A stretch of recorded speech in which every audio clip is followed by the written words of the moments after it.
没有你这样的罪犯。滚！你这个白眼狼，劳改犯！最后悔的事就是被你养了20几年。向诗涵，你儿子送你的衣服我还给你，我什么都不和你争了，你救救我，救救我呀！李思思，救你？对，我真的不是故意的，是那个人突然窜出来，我才撞了他。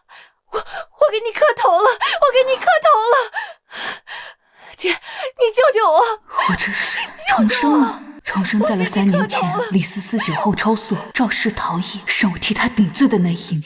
诗涵，只要你承认车是你开的，那他们就不会再追查了。这是要坐牢的，造成重大交通事故逃逸，至少要判3年的。诗涵，我求求你，你就帮帮我吧。这些你写给3个儿子的诗，歌词我都不要了。只要你愿意帮我，我会向你的丈夫和你的儿子们承认，这2年是我抢了你的创作，是我逼迫你签下署名匿名合同。你不是最想得到你儿子的认可了吗？我这2年从你这儿抢走的一切可都给了你的儿子们，我要是坐牢了，那他们得到的就会变成一个罪犯给的，他们的前途可就彻底毁了。你要是不帮我顶罪，那我去找你的大儿子，你大儿子如果不替我，那我就说是你3个儿子教唆我逃逸的。你太卑鄙了。是，我就是卑鄙，我只是一个外人，他们又不是我的亲老公亲儿子。你也不想看到你3个这么优秀的儿子被毁了吧？只要你愿意替我顶罪，我保证3年之后，等你出来的时候，你会得到你该得到的一切，你会得到你儿子的认可。重生了，我真的重生了！贱人，你个贱人，贱人！贱人，贱人，贱人！我就是下贱，那又怎么样？哼，那又不是我的亲老公和亲儿子，我只是一个外人。向诗涵，你也不想你的老公和儿子被毁了吧？你就这么吃定？我会帮你顶罪。我的好闺蜜，当初你为了那几个儿子让我帮你付出，从你答应我的条件签下放弃署名权的协议开始，我就吃定你。像你这种从底层出来的女人，自卑、敏感，渴望家庭温暖，为了你的几个儿子放弃你的前途，让你死了都行。是，为了那3个儿子，我死都不怕。你敢说歌词和歌曲是你写的？你这个白眼狼，劳改犯，还骗我们说得了癌症，去死吧你！我最感谢的人是我唯一的妈妈，歌坛天后李思思。夏诗涵，我劝你，在你去坐牢之前，最好把你新创作的歌词、歌曲、商业策划通通给我，这样我还能帮你照顾好你的老公和儿子。哦，对了，还有帮你继承夏家。李思思，这要是以前，你肯定又得逞了，但是现在，你别……现在又怎么样？怎么，你还想打我不成？那可是你最爱的儿子，打你怎么了？不好意思，那几个白眼狼养子我不要了。现在的我不受任何人威胁，我向诗涵只活自己。你居然敢打我！你这个打的就是你，你才是个畜生！畜生！畜生！住手！你怎么能这样欺负思思呢？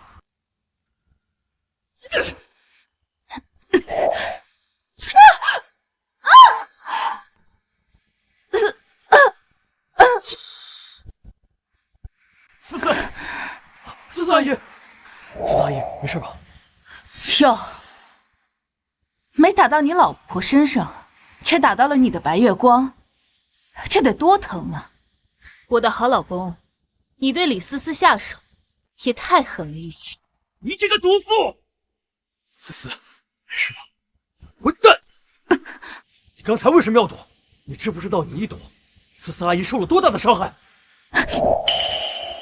那你为什么又要躲呢？我的好儿子，我为什么不躲？你能跟我比吗？你能跟思思阿姨比吗？一个每天只知道洗衣服做饭的废物，你怎么能跟思思阿姨这样才华横溢的人比？今天我就让你知道什么叫做教养！你敢打我？我打你怎么了？妈，你凭什么打我二哥？我二哥明明什么都没有做错，明明都是你的问题。你能不能把你从乡下带来的那些臭毛病改一改？你的规矩、教养都被狗吃了吗？我不仅要打他，我还要打你！我就是没有规矩，没有教养，都喂狗了，怎么了？泼妇！你这个泼妇！你是要气死我是吗？我没有你这样的老婆，你给我滚！滚出夏家！好啊，夏先生。诗涵，你不能走。思思，你让他走，他都把你欺负成这个样子，让他滚出夏家。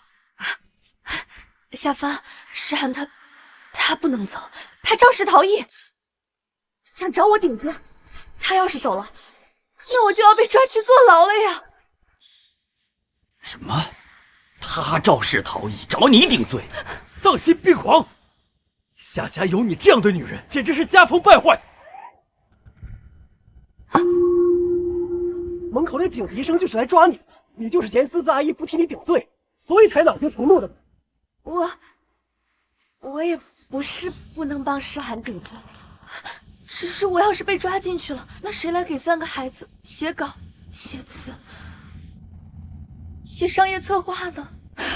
好，真是太好了，李思思，你不仅演得好，你更会倒打一耙。你觉得警方会相信你这些屁话吗？蠢货！给我站住！陈州，去把督察官找来，把这个毒妇抓走。好。督察同志，逃犯就是他。你好，我是江城第3交通支队队长，我们正在追查一名交通肇事者，请你配合。快把他抓起来！虽然她是我妈，但我们夏家绝不包庇罪犯。请问江 AW48是你的车吗？车速这么快，标志的地方又没监控，只要我咬死了是向诗涵，就没人能证明是我。哦，是我的车，昨天晚上被这个毒妇给偷走，闯祸去了。昨天晚上8点20分，你在江山路上飙车，撞到了一名行人，造成了多处骨折，并且肇事逃逸，是否属实？不属实，肇事逃逸的是李思思，不是我。督察同志，我作证，逃逸的就是他。对，我也作证，就是他，诬陷思思阿姨。我也可以作证，昨天晚上他就没在家，所以肇事逃逸的就是他。诗涵，你老公和儿子们都已经作证了，你就不要一错再错，赶紧自首，争取宽大处理啊！一群狗叫也能作证，我还能作证，肇事逃逸的就是他，李思思。督察同志，你们不是有监控吗？查监控！诗涵，你还是赶紧认罪吧。要是把事情闹大了，你的儿子们跟你老公可都要丢脸了。大哥，发生什么了？怎么督察来了？大哥，都怪妈肇事逃逸，她还诬陷思思阿姨，想让思思阿姨替她顶罪。肇事逃逸？妈，诬陷思思阿姨？不会的，我相信我的家人，她绝对不会肇事逃逸的。不是你相信就行，凡事要讲证据。去把肇事路口所有监控调出来。是。通过监控可以看出肇事车辆，但由于肇事车辆车速过快，导致司机面部无法看清楚。这监控根本看不清，是谁开的车？妈，思思阿姨，你们2个就实话实说，告诉我，到底是谁开的车？林峰，你这么看我，就认定这事一定是我做的吗？就是你思思跟我是青梅竹马，我对她知根知底，她懂规矩，有教养，怎么可能肇事逃逸呢？既然你们没人主动承认，那就全部带回去接受调查。带走！不要不要！夏凡，林峰，救我！等等。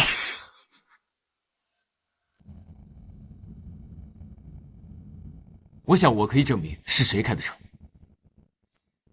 证明，林峰，这事你又会怎么选择？怎么证明？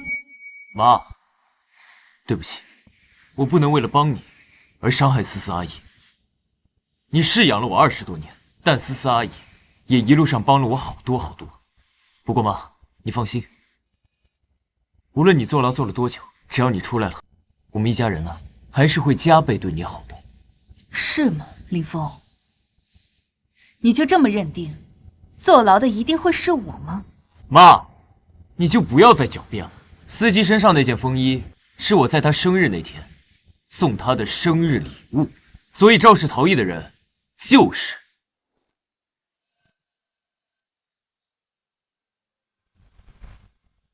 是我母亲。夏凌风，你仅凭一件衣服就敢断定肇事逃逸的人是我？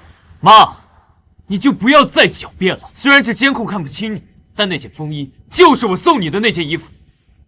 妈，你可真是太让我失望了。是，太失望了。妈，你自己做错的事要自己承担责任。我们几个呀也都长大了，你作为一个养母，你的责任已经尽到了。而爸爸和思思阿姨也会很好的照顾好我们。妈，你就好好去牢里改造，好吗？这位同志，从现场刹车痕迹上看，你认为车主会是一个什么样的人？通过视频，肇事车辆车速至少180，在路上完成几个高难度动作，撞到行人后原地旋转180度，横向漂移，逃离了现场。所以我断定，这人一定是一位赛车手。如果我没记错的话，李思思从小就是个赛车爱好者。思思阿姨是赛车手，那又怎么？她这么贤惠，不像一个从乡下来的老女人，把车开得那么快，撞了人之后还肇事逃逸。没错，思思跟我是青梅竹马，她为人低调、乖巧、懂事，是所有人公认的大家闺秀。她怎么可能去肇事逃逸呢？啊，向诗涵，你为什么一而再、再而三地污蔑她呢？妈，你怎么变成现在这个样子？满口谎言，心思恶毒。我满口谎言，心思恶毒。我的好老公、好儿子，你们有没有想过，我根本就没有驾照？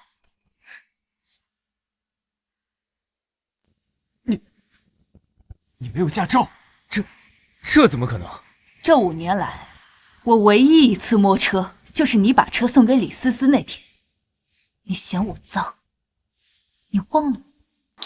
脏？林峰，你爸真的要把这辆车送给我？对，真好看。好了嘛，你这手别把这车摸脏。思思阿姨，快上去试一下。走，我们去兜风。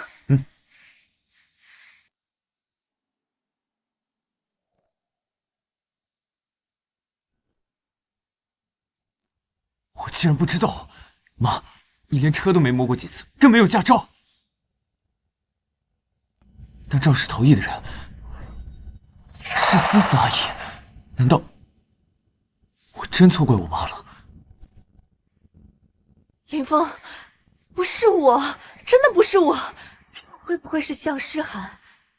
他无照驾驶，穿着衣服的明明是他呀！凌峰，你怎么能怀疑思思呢？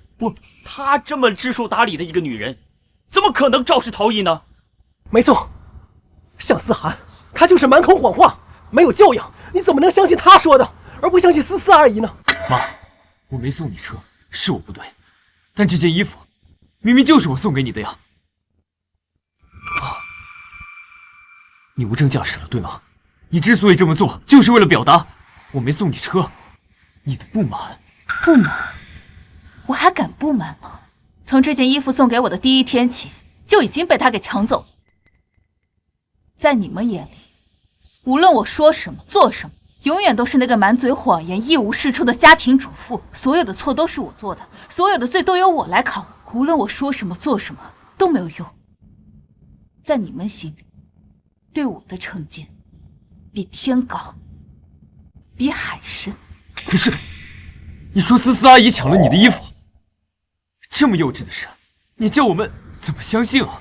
好了，技术总局已经搞清楚肇事车辆的行动轨迹，上一个路口的监控视频已经查清楚。小刘，处理一下。不用查了，是我。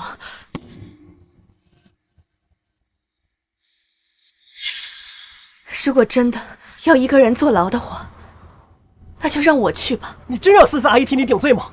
我怎么会有你这样的妈？没担当！妈，你真是太让我失望了。思思阿姨，你没必要为她顶罪。我们呢，不会让你受到一丁点委屈。今天，我一定要让你受到应有的惩罚，你才知道悔过。给我查！林峰，好了，思思阿姨，这件事情一定要查，查清楚，查明白，让这个人付出应有的代价。查吧，查出真相来，希望你们不要哭就好。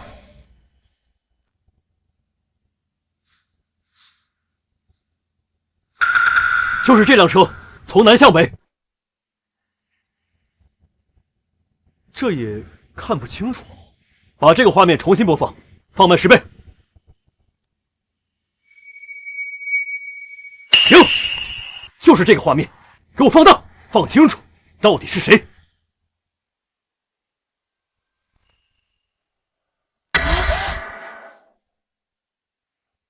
妈，一定是妈！证据马上就清晰了。妈，你还有什么要说的？我还有什么要说的？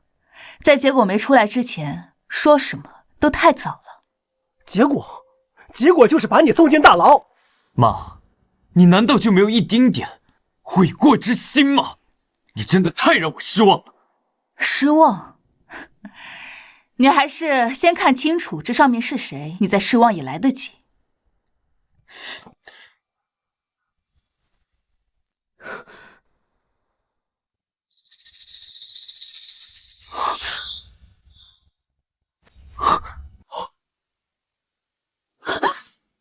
思思，怎么可能是思思呢？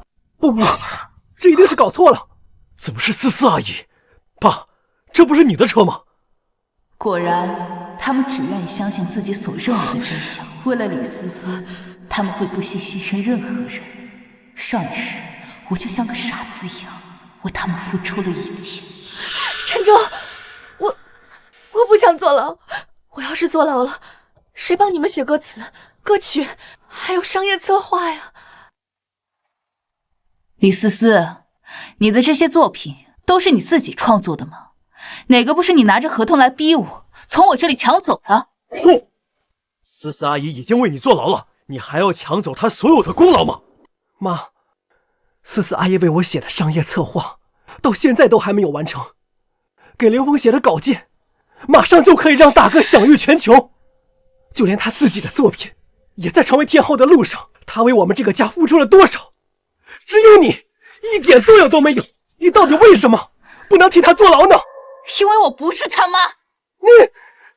你们一个个的这么高尚，怎么不帮他坐牢去呢？啊？你们谁愿意去？你愿意去吗？你还是你去？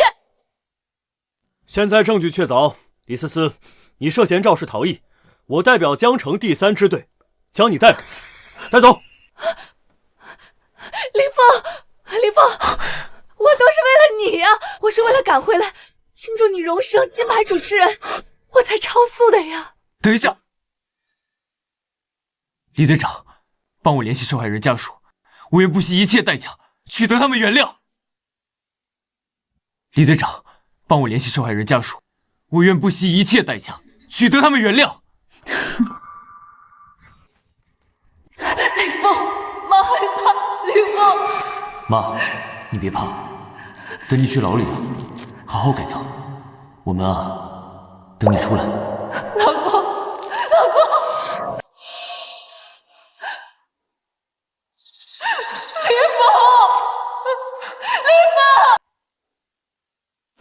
对，只要是不让思思阿姨坐牢，什么代价，我们夏家都能接受。对，我现在就给公司财务打电话，让他们筹集一切资金。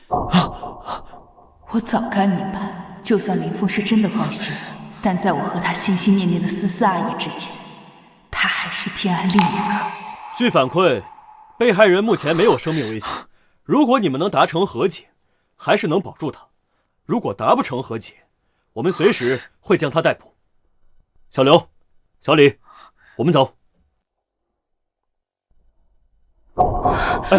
思思阿姨，思思阿姨，你放心，不管我们花多少钱，我们一定不会让你坐牢的，是吧，爸？没错。好一个情深意重啊！那我就祝福你们一家人从此幸福美满。给我站住！妈，你要去哪儿？你不觉得我在这个家特别多余吗？妈，你们有李思思一个妈就够了，我活得连狗都不如。不是妈，你怎么会这么想呢？你和思思阿姨都是我的家人，在我心里，我对你们两个都是一样的。夏凌风，你说这样的话不觉得恶心吗？都是一样的，你好好想想，我要被抓走坐牢时，你是怎么说的？李思思要被带走时，你又是如何做的？无论你坐牢坐多久，只要你出来了，我们一家人呢，还是会加倍对你好的。不管我们花多少钱，我们一定不会让你坐牢的。我只是，我觉得，即便是你要被抓去坐牢，我也不会让你去坐牢呀。够了，夏凌风，我原本以为你跟他们不一样，他们只是单纯的坏，可我没想到你比他们更加自私，更加令人作恶。我没你这样的儿子。从今天开始，我要与你，与整个夏家恩断义绝。你们这几个我养了20几年的白眼狼儿子，我向世涵不要了。你再说！我说，我要与你，与整个夏家恩断义绝。我要把你们这些年从我这里拿走的，通通都夺回来。我最后悔的就是嫁给你这个白眼狼，为你们这几个养不熟的狼崽子天天洗衣做饭。你再说！恩断义绝！再说！这第一巴掌，我念在曾经大学时期帮助过我的份上；这第二巴掌，看在你这些年为这个家人模狗样的，我忍了；这第三巴掌，我念在你曾经叫过我几声老婆的份上，我不跟你计较；这最后这几巴掌，就当断了我们这辈子夫妻情分了。现在情分没了，夫妻关系也断了，你还有什么资格打我？妈，你真的要与我们断绝情分，跟我们断亲？难道这几年对我们没有动过真感情吗？是，我们是错怪了你，但都是为了你。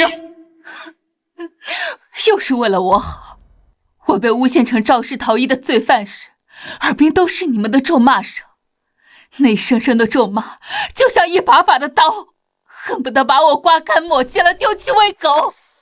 让我背锅坐牢，也是为了我好。是啊，谁让我只是一个会洗衣做饭、不会追名逐利的废物？这些年来，你们嫌弃的眼神就像一根根针，深深扎在我的心窝子上。我咽下的委屈，你们谁又听见了？你还记不记得，当初为了支持你创业，你让我辞了工作回家带孩子，寒冬腊月，小峰发烧，我一个人抱着他跑了3家医院，我的双手长满了冻疮，还要回来给你们做饭。夏凡，你还记不记得，你曾经说过你要养我，会让我过上好日子。你们是过上好日子了，我过上了吗？你们一个比一个更能糟践我的心意。我竟然不知道，妈当年受了这样的苦。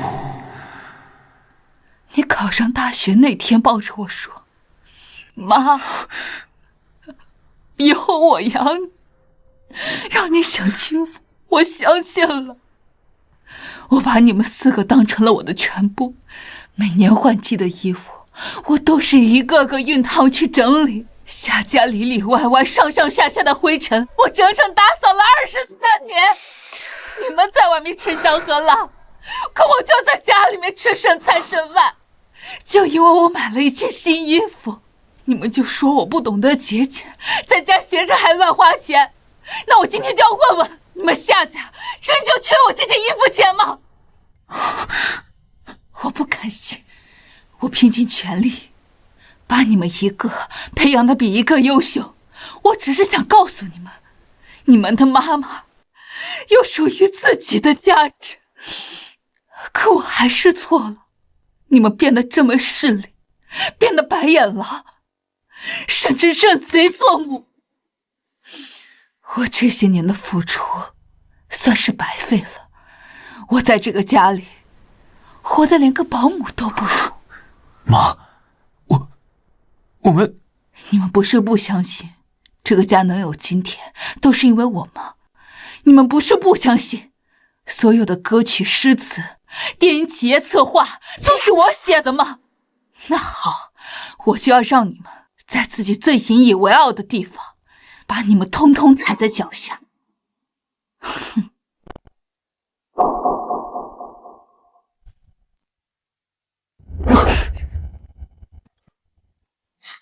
大哥，妈变成今天这个样子，真的不是因为我们对她的偏见吗？大哥还说什么所有创作都是他写的，我看他就是为了博得大家的关注才搞这么一出。就是走就走吧，这样的妈我也不想要。他走了之后，我们的家庭一定会更好。让他出去吃点苦也好，只有这样，他才能知道咱们对他有多好。都怪我，是我因为业务繁忙而忽略了妈的感受，是我们对她的关心不够多，所以她才会生气。我一定保证要把她给带回来，好让她知道，即便是做个家庭妇女也很伟大。凌风说的对，还是早点把诗涵接回来吧，毕竟这一切都是因为我的原因。不，思思阿姨，这不能怪你，毕竟你也是为了我们好。不如让妈多出去冷静冷静几天，让她多吃点苦头。到时候我把妈接回来的时候，她才能深刻的意识到自己的问题。妈不是说我们能有今天都是因为她吗？她不是吹牛说她会写诗会创作，那就让她放手去做，让她来打败我们。此生有你，你夏家人不是骄傲吗？不是看不起我吗？那我就在你们最骄傲的地方把你们一个个打落神坛。夏凌风，你是第一个。你们都是干什么吃的？咱们1024电台收听率已经跌到谷底了，谷底！你们都是猪脑子！咱们有10几个栏目吧，既然干不过此生有你的夏凌风，区区一个夏凌风，月亏损啊！再这么亏下去，你们告诉我，我还有什么脸面，拿什么跟上面交代？部长，你先别激动嘛，你给我点时间，我一定打造出能抗衡这个夏凌风的电台。屁话！你说这种屁话跟我说多长时间了？你说，我告诉你啊，还告诉你们，给你们1个月的时间，这收听率如果再上不去的话，我辞职！你们一个个全部去此生有你电台去伺候那个夏凌风。部长，这1个月的时间哪能够啊？进来。你好，请问咱们江城电台还招主持人吗？能打败此生有你夏凌风的那种。我的妈呀，你谁啊？你知道夏凌风是谁吗？他可是集诗词歌赋嗓音于一身，集满天赋的这么一个金牌主持人。不要开玩笑了，咱们回家做饭去啊！不试试怎么知道呢？反正你们不是快倒闭了吗？你部长，要不咱试试？这死马当活马医呗。混账话！谁死马？他叫什么？他叫什么？咱们知道吗？他凭什么打败夏凌风啊？就凭这个， 16字风水秘传。这是什么呀？令峰部长命你今天全力以赴，必须彻底压垮1024电台，完成对他们的并购。收到。欢迎收听《此生有你》，我是你们的老朋友夏林峰。其实，我们终其一生所追求的幸福，不在过去，不在未来，而是在当下。还有，眼中景，碗中餐，身边人。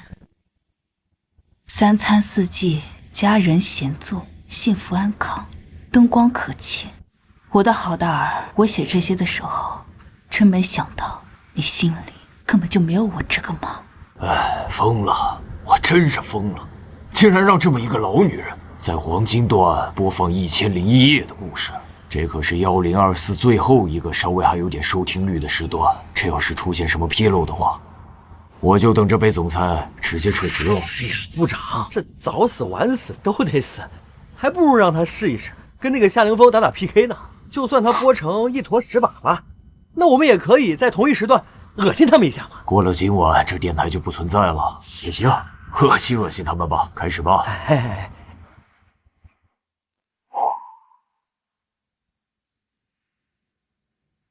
大家好，这里是江城1024 1001夜，一夜一个故事栏目，我是你们的新朋友向诗涵。今天我要给大家讲一个真实发生的故事。首先，我要告诉大家，盗墓它不是简单的请客吃饭，也不是写字画画，而是一门具有破坏性的技术。啥破电台呀？换主持人，1001夜。盗墓更没人听了。故事要从一本16字风水秘传残篇开始说起。那是我爷爷年轻的时候，他败家，吃喝嫖赌抽，五毒俱全。他还骗钱，骗得所有人都把他当成臭要饭的，趋之不及。我爷爷还骗我太舅爷爷，说他要娶新媳妇儿，这才从他手里骗来了20块大洋。他为了应付这差事，就找来了一个纸扎的女人。他用水彩画了眉、眼和鼻子，远远看去就跟活人一样。我去，花了20块大洋娶了一个纸媳妇儿，还挺有意思的。我太舅爷爷想见见我爷爷娶的这新媳妇，可我爷爷死活拦着，就是不让见。他越拦越觉得有问题，我太舅爷爷更加起了疑心，这2下便争执了起来。就在此时，里屋的门帘掀开了，竟从中走出个女子。她皮肤白皙，大脸盘子，大屁股，小脚，红嘴唇。我爷爷一看，这不是我找人狐的纸人吗？她活了！我去，这纸人媳妇竟然活了！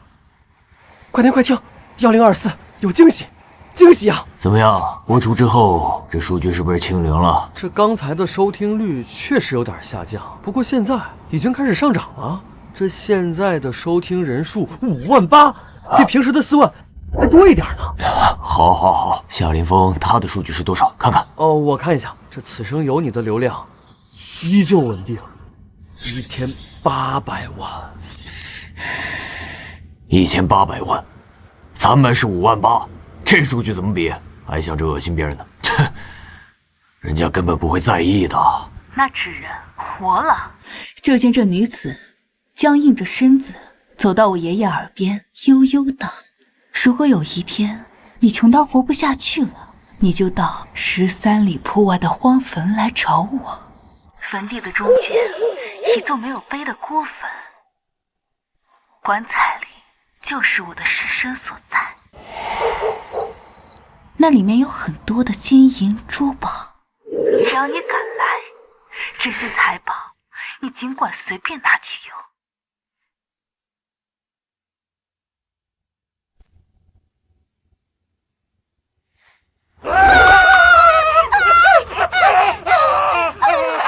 哎呦，师傅，不好意思，师傅，我演出赶时间，这些钱都给你，我加钱。你吓死我了！走，大妹子，你这装早，差点没把我送走，下场！哎呀，兄弟们，快今晚电台，1024，故事很精彩。黄金档讲恐怖故事，我睡不着，你也给我拼别睡了，快来听！我吓尿了！我去，此生有你的流量开始下跌了，小部分听众被吸引进来了啊！现在收听人数已经上百万了，这还是这几年来咱们这个1024电台最高的一次呀！是啊，上百万了。哎呀，广告之后马上回来。这思思阿姨写的稿子也太感人了。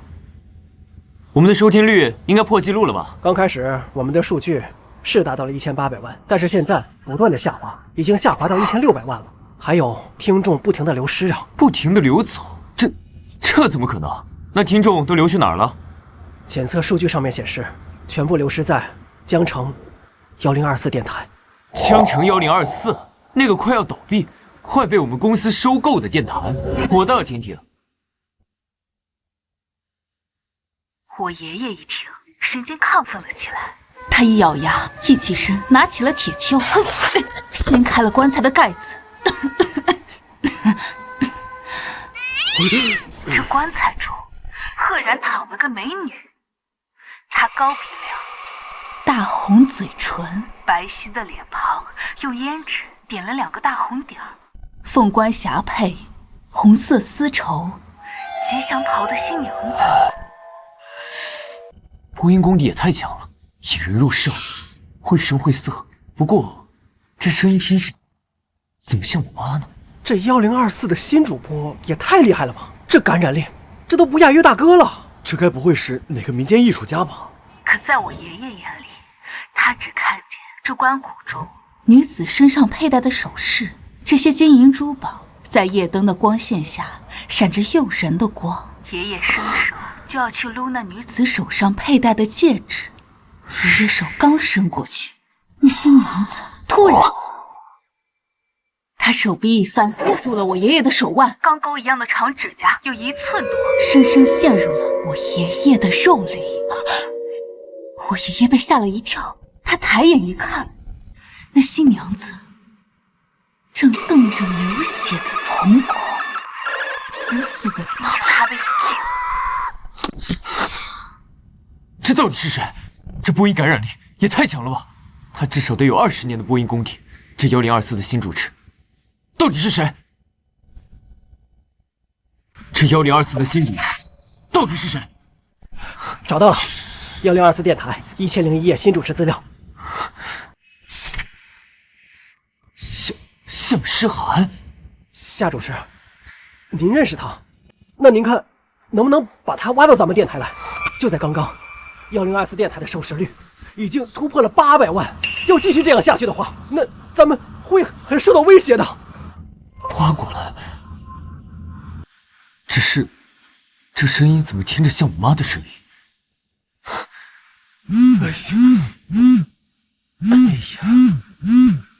喂，夏彻，你知不知道妈最近在干嘛？哥，你提他干嘛呀？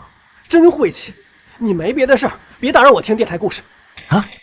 你也在听电台？没错，这个1001页的新主播，这也太厉害了吧！这故事讲的跌宕起伏的，真有2把刷子呀。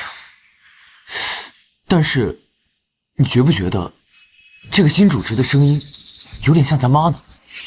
妈，哥，你也太看得起他了吧？他除了会做饭、洗衣服，哪能写出来这么好的故事？那可能是我太担心妈了吧。啊，对了，三弟，你有空的话也四处打听打听，咱妈呢现在在哪儿？咱们呢得赶紧把她接回家吧。啊！部长，800万了！这第一次播就收听率800万！哎，部长，这是不是比咱们最巅峰的时候还要高啊？哎呀，此生有你的夏林峰啊！也不过才1000多万吧。我觉得我们很有希望能够赶超他们。不，告诉向世涵，让他继续播，一鼓作气。好，刘芳，现在1001页这么火爆，咱们会不会被他们打败呀？不可能，不管是谁，都不可能打败我夏凌风。哎，好了，快出去吧。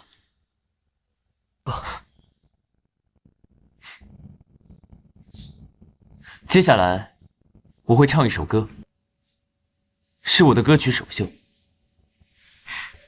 这是思思阿姨留给我的底牌，我绝对不会输。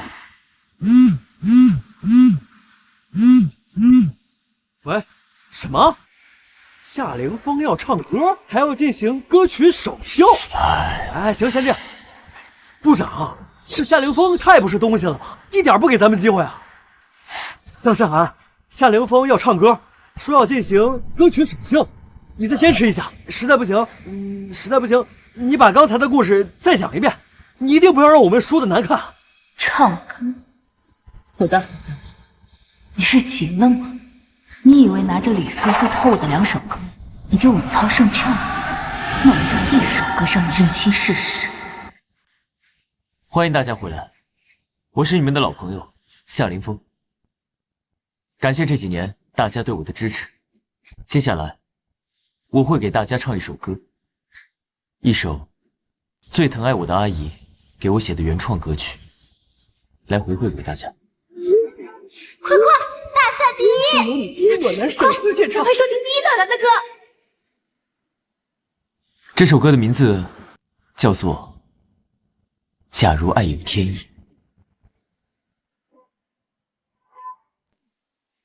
哇，没想到男主持唱歌也可以唱得这么好听。这个夏凌风，他就是哗众取宠。哎，你说他一个主持人，他唱什么歌呀？你看，我们的收听率现在已经下降了50万呢。听众朋友们，故事之后给大家带来一首歌，一首我自己的歌，送给曾经的我们。这会儿唱歌，播得好好的，唱什么歌呀？啊！告诉他，让他继续播，继续给我讲故事。向诗涵，部长要求你一定要讲故事，千万不要唱歌啊！哎呀，你是不知道，这个夏凌风的阿姨叫李思思，是著名的创作人兼歌手。你跟她比唱歌，你肯定输啊！这首歌的名字叫做《后来》。后来，这什么破名字嘛！啊！哎，完了，这下是彻底完了，这要不出事情才怪呢！哎，我没有被这个此生有你活活的踩死呀！后来什么怪名字，没意思，不听。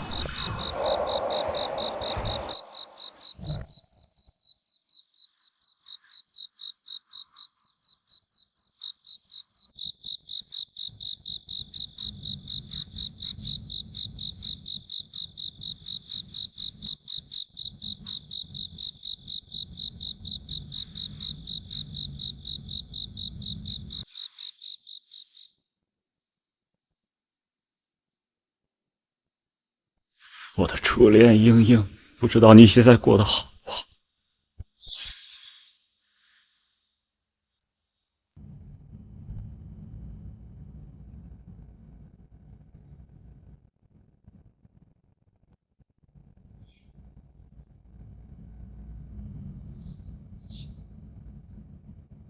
你还别说，听到这首歌呀，我想起我年轻时候追女神的样子。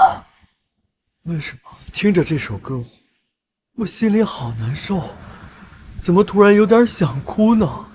唉，我也是老了，也想起年轻时候的样子了。兄弟们，都来给我听歌，都给我哭，快来给我哭，快！这个主持人唱歌也太好听了。这个向诗涵，他到底经历了什么呀？天哪！大师级的播音水准，金曲品质的歌曲，天堂级的唱功啊！这102次的主持人也太厉害了，唱的我都快哭了。哎，就是，比大哥唱的还优秀。是啊，它让我想起了我的初恋。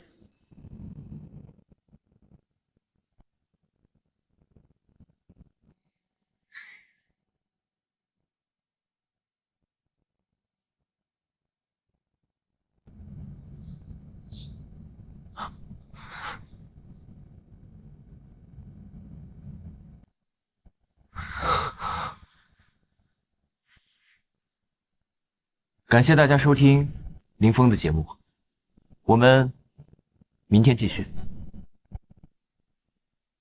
啊，部长，你看，我有点不敢看了。说实话，我不太懂音乐，但是我听他这歌吧，真的是金曲品质的歌曲，咱们收听率不应该会很低吧？你看呀，我没有看错吧？今天的收听率的确达到了历史新高，2200万，太好了！但是压不垮1024。什么？我们2200万的收听率，还压不垮一个小小电台？那他们的收听率是多少呀？也是2200万。2200万？这不可能！竟然和我们持平！凌峰，今日是持平了，但是对面是一位毫无名气的主持。今日他一炮而红，明天输的可能就是我们了。2200万的收听率啊，这不是跟《此生有你》的数据持平了吗？啊，我们跟《此生有你》持平了，我们赢了！向诗涵，不，向女士，以后你就是我们台的一姐。你以后有什么要求，你尽管跟我提，我全部答应你。我什么都不要，我只要打败此生有你，把夏凌风狠狠地踩在脚下。这怎么可能？今天是我的歌曲首秀啊！1024那个小小电台，他怎么可能超越我？他是不是又写什么新故事？他也唱了一首歌。不是，有没有弄错呀？我唱歌，他也唱歌，而且他唱的歌还超越了思思阿姨给我写的歌。不可能！我倒是要听一下他们的回播。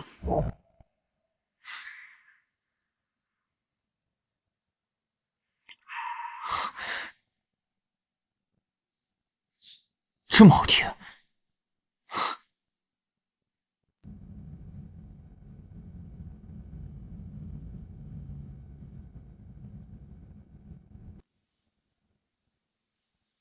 是我输了，他的这首歌，无论是品质还是唱功上，都远远超越我。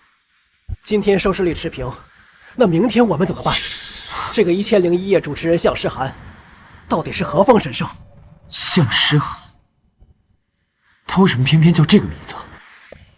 要是我母亲向诗涵有他一样的才华就好了，我也不至于越来越忽略他。你母亲是向诗涵，这个主持人是你妈妈？这怎么可能？我母亲要是有她一样的才华，我做梦都会笑醒。不过，我不管她是谁，她都不可能打败我夏凌风。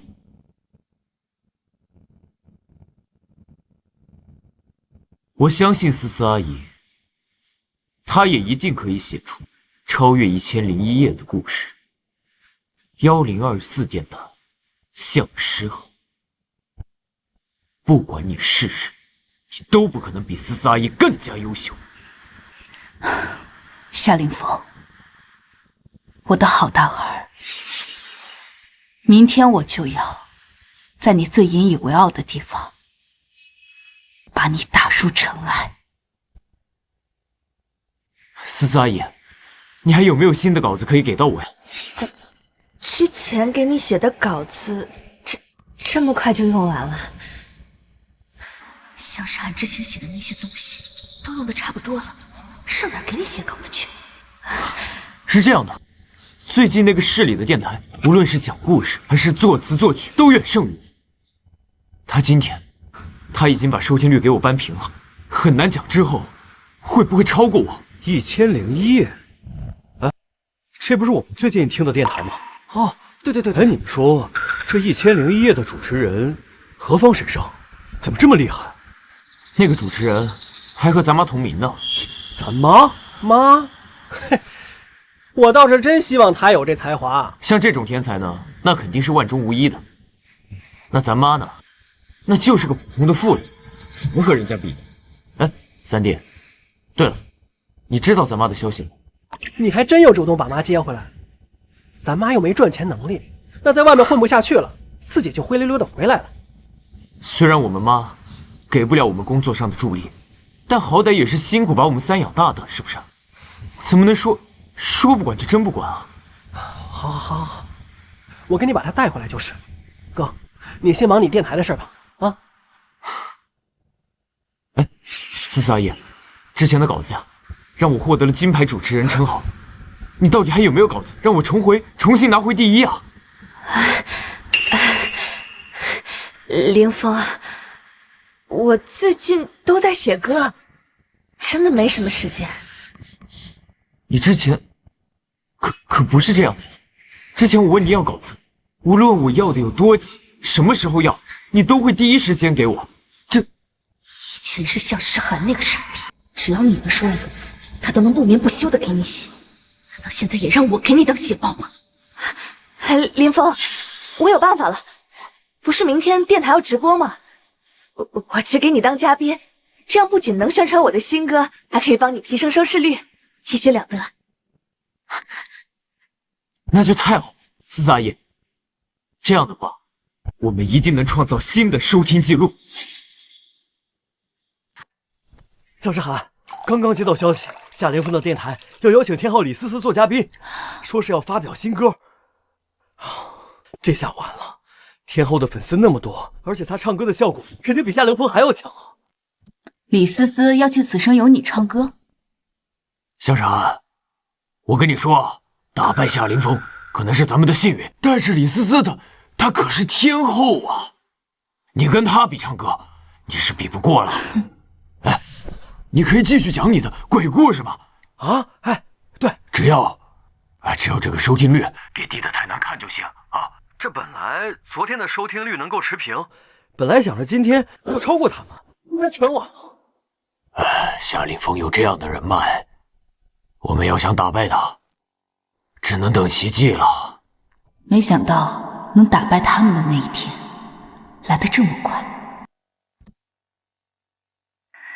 你放心，今天就让你们见证奇迹。若逢新雪初霁，满月当空，下面平铺着皓影，上面流转着亮影，而你却带着笑向我走来。月色和血色之间，你是第3种角色。欢迎来到此生有你，我是你们的老朋友夏凌风。今天是大雪最后一场，我为大家请来了歌坛新晋天后李思思小姐，为大家带来她最新的歌曲《飘雪》。我去，月色与血色之间，你是第3种角色。夏凌风不愧是天才主持人啊，这诗写的太好了。快听《此生有你》，今天还有歌坛天后，思思女神，思思天后。听众朋友们，大家好，我是向诗涵，今天我继续为大家唱歌。来了，不知道今天这个主持人唱什么歌？哎呀，你说。大哥跟思思阿姨的电台已经开始，可是我想听那个1001夜。你说那个新主播他又会搞什么花样？哎呀，纠结。你说我听哪个？小天后居然去了《此生有你》，听说还要唱新歌呢。大家快去呀！天后加油，女神加油！咱们电台的收听率正在下降，现在已经跌到500点，这听众都流向了《此生有你》，我们全完了。忧郁的一片天，飘着纷飞的雪，这一红一豆的温泉，竟是我孤单的思念。飘零的一片叶，就像你我的终结。这一红一豆的温泉，盛满温暖的从前。太好了，我们直播间的数据直线飙升，已经突破1300万、1400万。果然，思思阿姨写词写歌能力无人能及，这样好的歌也只有她能写出来。今天的收听率应该要破纪录了。接下来我会随机接听一位听众，根据他的故事，为他创作一首原创歌曲。根据自己的故事创首歌，真的假的呀？该不会是骗人的吧？商量好的，找的托。雪花像绽放的梨花，天地间肆意的飘洒，纵情在一刹那，为何唱的真好，好好听啊！风吹乱我的发，撕开我记忆的伤疤，让往事像雾气慢慢的蒸发，让我知道什么叫放不下。果然是天后，还是这么的好听，再搭配上夏凌风那磁性成熟的声音，加上这配曲，雅，实在是太雅了。没错，李天后的声音简直太好听了。飘雪真的太好听了，不愧是李天后呀！现在听众反馈非常好。思思阿姨果然优秀，她写的稿子和歌都不是普通人能达到的高度。1001夜现在的收听率应该急速下降。我去，你们听到了没？那个1001夜的主播竟然要根据现场听众的故事现场原创歌曲，真的假的？我去听听。要不然我们还是听1001夜这个叫做斯坦迪情。对。好，我们现在来接听第一位听众。你好，你们真的能根据我的经历现场制作一首歌曲吗？当然，请说出你的故事。我是一个小三。我去，这也太炸裂了吧！就是啊，我是一个小三。我知道他有老婆和孩子，我依旧选择跟他在一起。我就是别人口中那个不要脸的贱人，一个小三。这小电台这么狠吗？哎，我去，快去听1001夜。都是唱歌，还不如听李天后呢。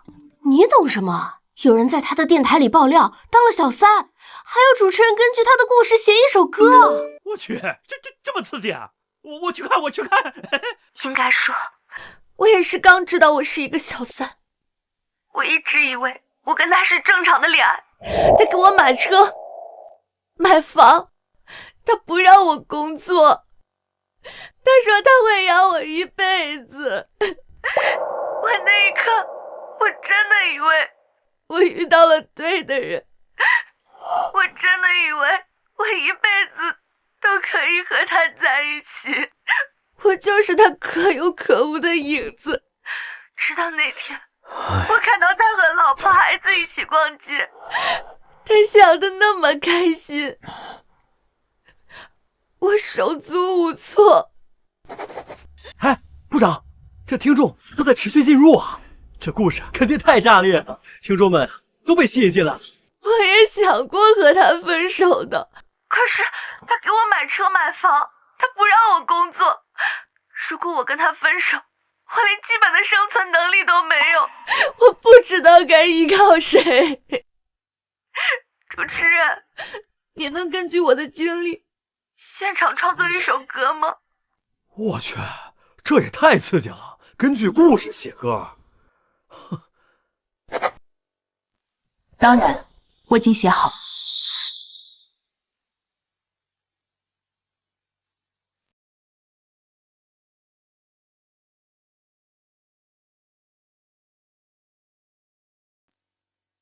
想走出你控制的领域，却走进你安排的战局。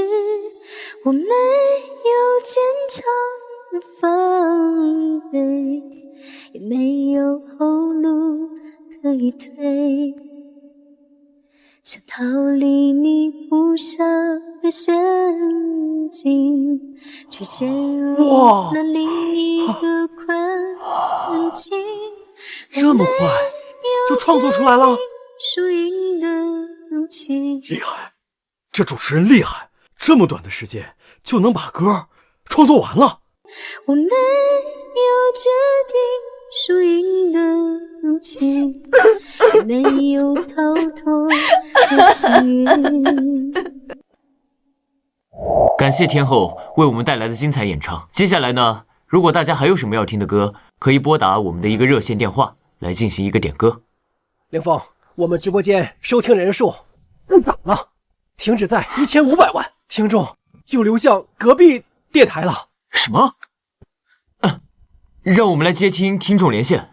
你们好，你们是不是可以点歌呀？我们这里当然可以点歌，请问您是李天后的粉丝吗？你想听什么？只要是我的歌，我都可以满足你。那能根据我的人生经历现场创作吗？现场创作？这需要时间，需要灵感，这怎么可能做得到呢？不是你们说的能够根据听众故事现场创作歌曲的吗？你们不是1001夜吗？我们这里是此生有你，请问您还有别的要点的歌吗？那算了，我要去1001。我要主播根据我的人生经历给我量身创作一首歌。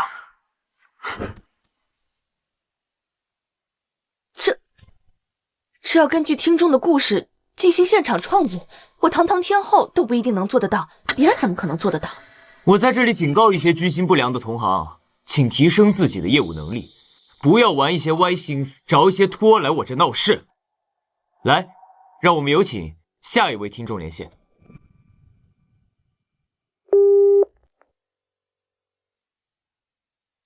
我像是一颗棋，进退任由你决定。我不是你眼中唯一将领，只是不起眼的小兵。我像是一颗棋子，来去全不由自己。举手误会你，从不曾犹豫。这也太好听了！感觉像是一枚被困在棋盘上的棋子，被一双无形的手控制着。它僵立在格线之间，奋力的想跳出这方天地，却终究挣脱不了那根牵动命运的引线。我已经被它彻底俘获了。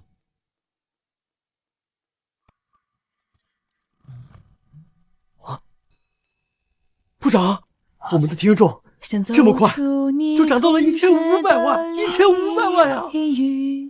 却走进你安排的战局，我没有坚强的防备，也没有后路可以退。想逃离你布下的陷阱，这忧郁的嗓音将这份无奈和绝望演绎得淋漓尽致。我没有决定输赢的勇气，也没有逃脱的幸运。好像看到了那枚棋子，他多么的无助，他无法预判自己将落向何方，他把他的命运都交出去了。我不是你全凭之情啊，一念之间的善恶。的小兵，我像是这首歌完完全全唱出了我内心的感受。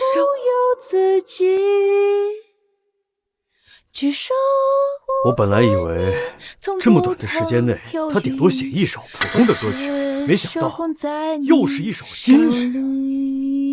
那这说不定他比思思阿姨还厉害。来去全不由自己。快查，这个人到底是谁？我出500万，500万不够就出800万，800万不够就出1000万，无论如何都要找到他，不惜一切代价把他挖到我们公司。手控在你手里，我却手控在你手里，想走出你控制的领域，却走进你安排的战局。我没有坚强的防备，也没有后路可以退，想逃离你布下的陷阱，却陷入了另一个困境。我没有2800万，2800万还在上升，勇气也没有这个真是创造奇迹了的幸运。凌峰，我们收听率已经跌破800万了，听众全部都流向1001夜电台。来，让我们接听下一位听众。喂，是不是你们说的能根据我的故事写歌呀？打错了，已经不足300万了。主播，我想跟你说说我的初恋，你们能给我写首歌吗？打错了，阿妹，我跟你说我的故事，你能不能给我原创一首歌曲啊？打错了，给我写歌呀！喂，请问这里是1001夜吗？我再说一次，我们这里是此生有你，此生有你，不是什么1001夜。林峰，不播了吗？那这节目不就开天窗了吗？都已经没人听了，我播它干嘛？这1001夜的主持人，我倒要看看他到底是何方神圣。怎么回事呀？这肯定是挂羊头卖狗肉，连我都不能保证现场创作，他怎么能根据现场听众的故事进行创作？这不开玩笑吗？我倒要看看他到底是谁。我不是你眼中唯一降临，即使不起眼的小兵，我像是一颗棋子。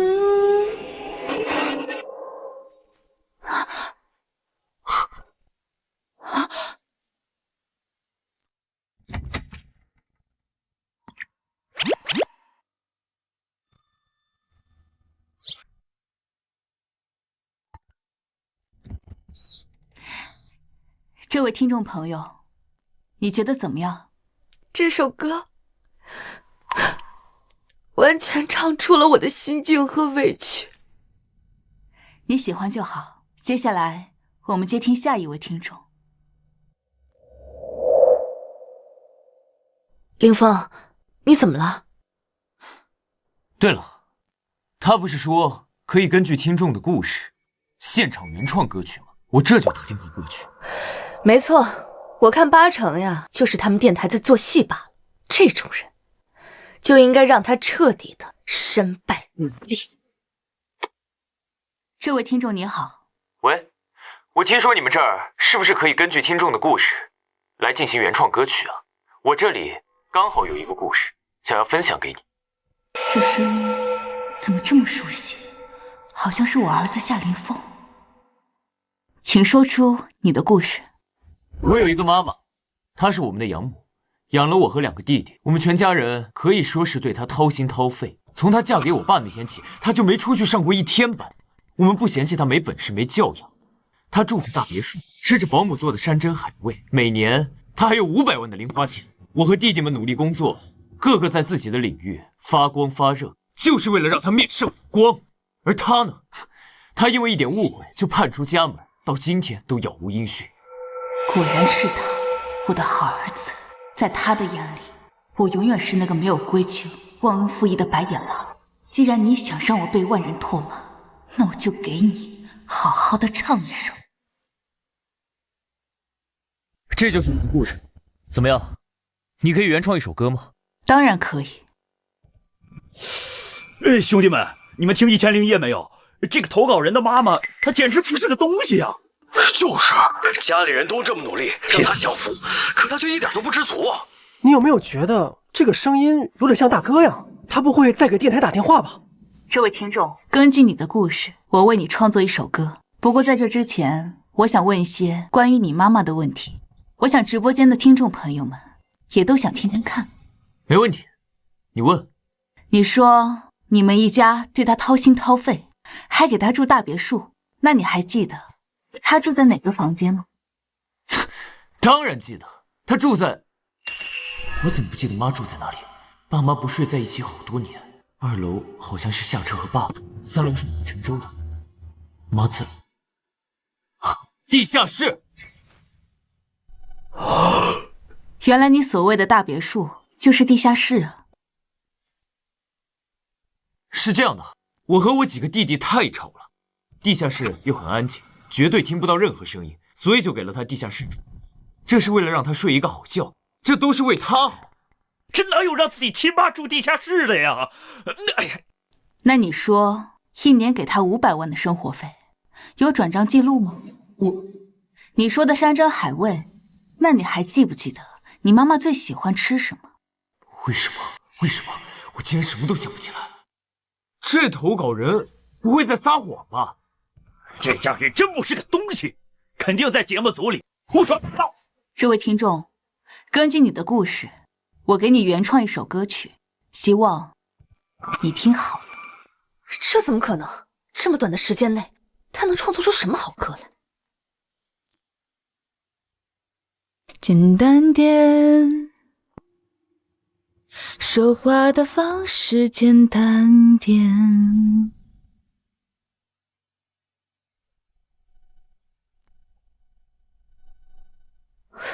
怎么可能？这么短的时间内，他真的能原创出一首歌？这是什么水准？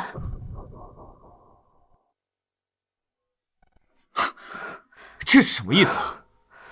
他说我是个演员，说我故意设计这些情节。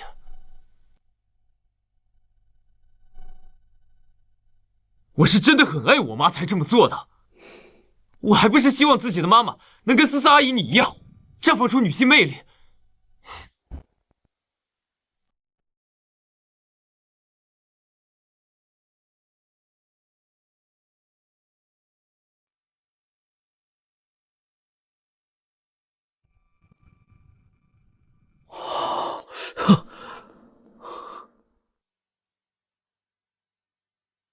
兄弟们，你听听这词儿，难过的太表面，像是没天赋的演员。哎呀，哈哈，漂亮啊！哎呀，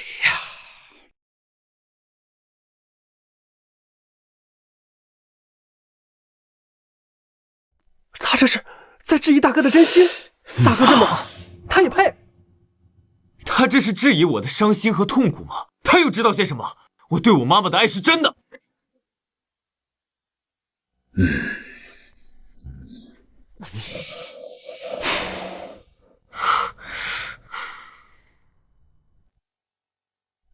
爽，就应该狠狠打他的脸。什么人呢？这是？不是，这跟我的故事完全不一样，没有一点相似之处。我不承认，我不承认！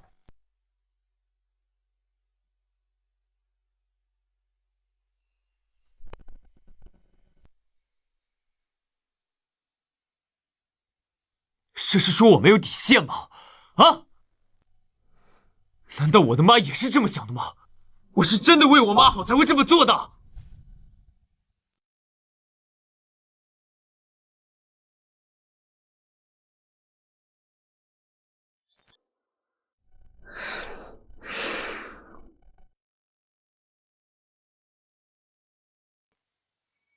对啊，这个人要是真爱他妈妈，怎么会在节目里这么诋毁他？我看那个妈妈才是真的可怜，含辛茹苦把孩子养大，竟然还这样对待他，就该跟那一家子人分开。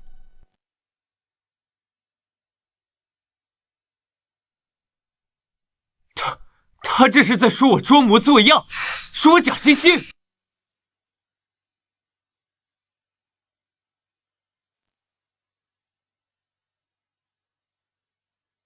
哎，部长，你快看，涨了，又涨了，突破5000万了啊！这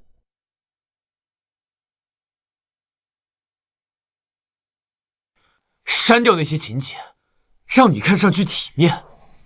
他这是说我胡编乱造，说我故意抹黑我妈。他这是质疑我对我妈的爱。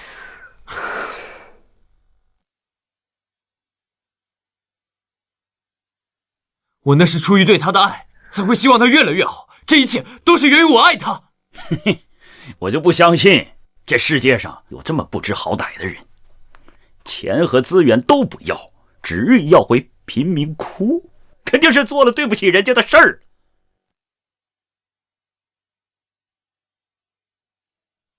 他这歌是造谣，根本就是造谣，跟我的故事完全都对不上。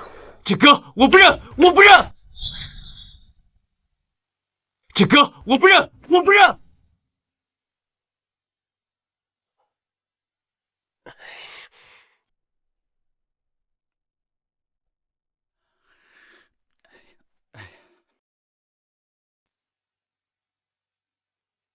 不可能，不可能！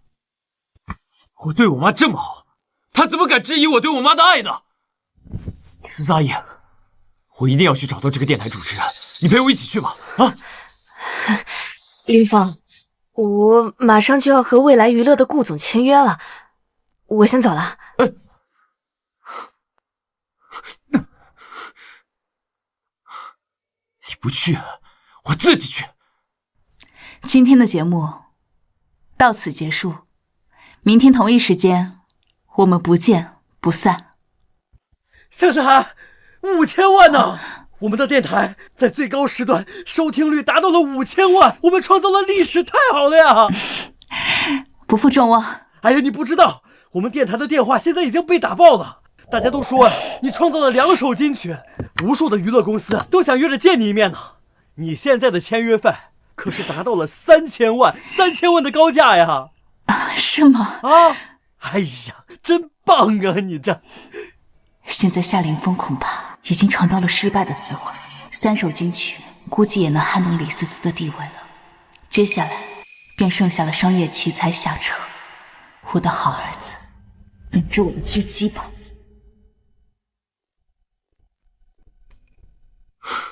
让开！不好意思，请问有预约吗？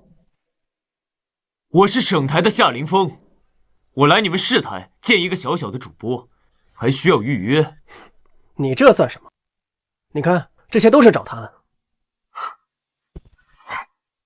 今天向世涵会不会接受我们的采访呀？也不知道能不能见到，他可是未来之星。这是景泰娱乐的记者，那是滚碟娱乐的王董，连大夏第一娱乐公司造型厂的总裁也来了。这一个小小的主持人，阵仗还真够大的呀，居然惊动了这么多大人物。你就是那个2天写出3首金曲的电台主持人？没错，是我。你好，我是未来娱乐的总裁，我叫顾廷舟，我想跟你合作。向诗涵小姐，你愿意跟我签约吗？未来娱乐的总裁，当时李思思就是利用我写的歌，成功签约了未来娱乐，一路坦途。怎么他要和我签约？今天不是李思思签约的日子吗？顾总，我没听错吧？你这么大的娱乐公司要签约我们家向诗涵？没错，我在电台听过你的歌，不光是现场创作，还能根据观众的故事再创作，还首首都是金曲。只要你同意跟我签约，我可以向你保证，在最短的时间内，让你成为家喻户晓大明星。这可不行啊！向诗涵已经答应跟我们合作了，怎么能跟你签约？向诗涵的违约金我可以赔，而且我会再多付1个亿的签约费。1个亿？1个亿算什么？我跟你说，我们公司每天不得有10几万，是不是？向诗涵小姐这么有才华，您就愿意把她困在这么一个小小的电台吗？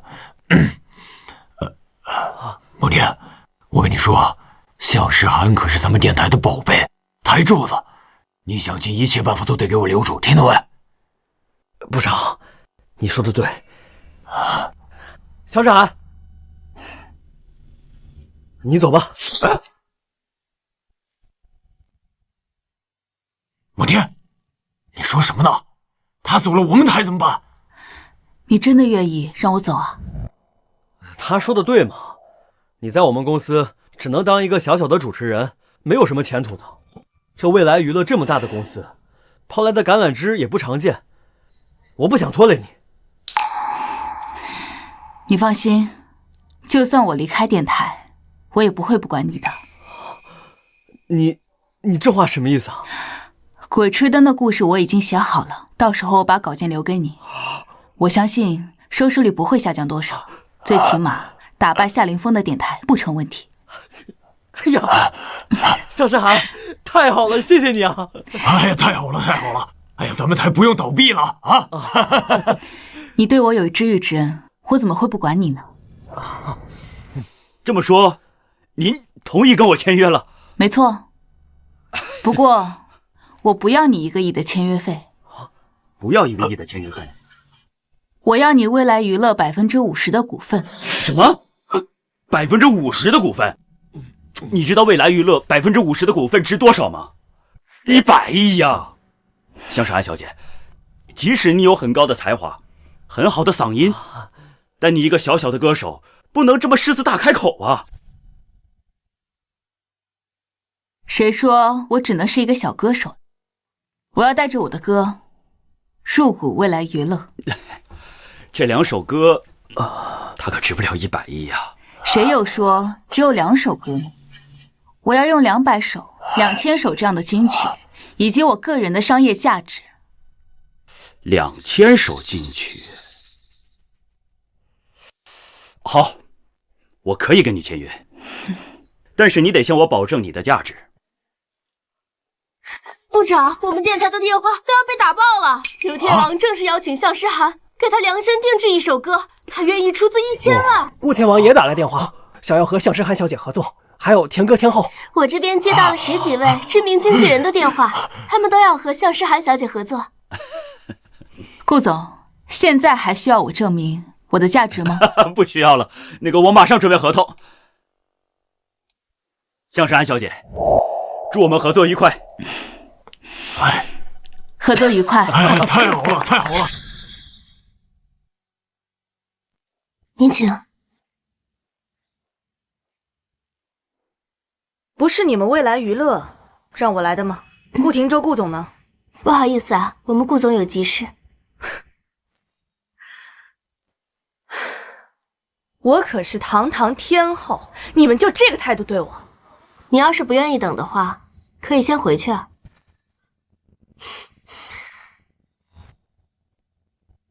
什么时候出来？保安出来了。不好意思，各位都先请回吧。我好久了，我就知道今天采访不到的。走吧，走吧。顾总，等我这2天交接完电台工作以后，我们再联系。好。妈，怎么会是你啊？你不会在这个小电台工作吧？没错，我就是在这小电台工作。还好是我先找到你的。等一下你就跟我回家。我承认了，我们之前是对你有些误会，不过那都是因为爱你，所以才会对你那么严厉。爱我，在你眼里心里恐怕只有思思阿姨吧。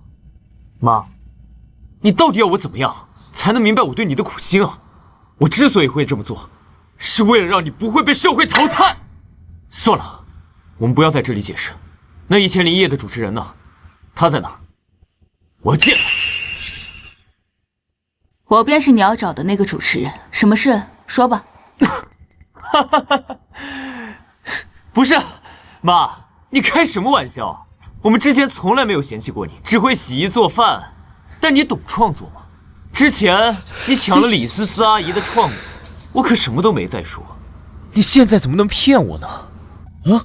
果然，我告诉你了，你也不信。不是妈，你是不知道啊，那位主持人连续创作出了3首金曲，短短时间内就创造了历史收听记录，还写出了那么好的故事。以他的实力啊，就算是思思阿姨来了，也自愧不如的。你怎么能屡次撒谎，来诓骗我呢？连我一个外人都能看出他的实力。你作为他的儿子，竟然不相信他，这果然呐，人心中的成见就像一座大山，即使是向诗涵说的没错，你也不相信他。我可以作证，向诗涵就是这个电台的主持人。妈，既然真的是你，你写出了那么好的故事，还在短短时间内创作出了那么好的金曲，哎呀，你要是有这样的实力，你为什么不早点告诉我呀？我刚刚说了，你信了吗？是我之前忽略了你。不过妈，看来你也很想像思思阿姨一样发光发热呀。那这样，你就别在这个破电台工作了，跟我回家，为我写词，为我写歌。我保证，我会让你像思思阿姨一样优秀的。啊！原来你是想让我回去给你写歌呀？如果我没有歌，你可能想都不会想起我。哎呀，妈，我这也不是为你以后的职业发展考虑。那这样，我代表此生有你，我每年给你1000万的薪资。哎呀，果然是自不量力呀！恐怕你这后边还少个0吧？啊？一个新人1000万，我还是看在她是我妈的份上才给的高价。1个亿，就算是歌坛天后李思思来了，她也不值这个价钱。那你就不知道了，你妈妈的身价现在是1个亿，就你那点钱，打发叫花子呢。妈，我知道你是有点创作能力的，但是你也不能联合外人来一起诓骗你儿子。骗？难道在你眼里，我永远都是满嘴谎言的骗子？你何曾对我有过半分信任？你对李思思也会有这样的成见吗？妈，对不起，之前是我们错了，我们以后一定会好好对你的。之前欠你的，我们都会好好弥补你的。你跟我回家，好不好？我没用的时候，你把我一脚踹开；现在我有用了，你想让我跟你回去？别做梦了！能让一个母亲心寒成这样，你们夏家还真是有眼无珠啊！我们这里不欢迎你，保安！你们要干什么？放开我！妈！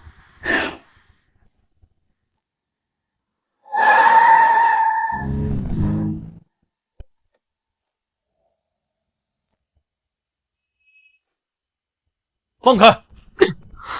滚蛋！妈，你就这么欺负我大哥是吧？我劝你，老老实实跟我们回家去。如果我现在没有用，你还会亲自来找我吗？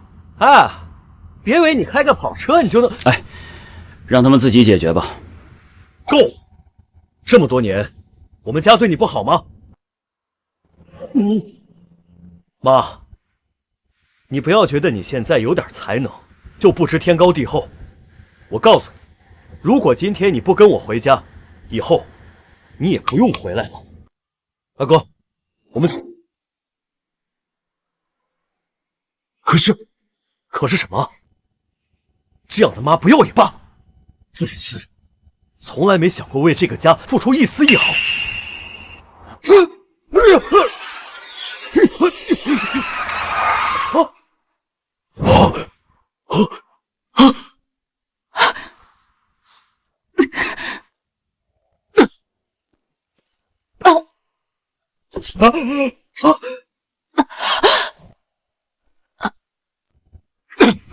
哥，没事吧？妈！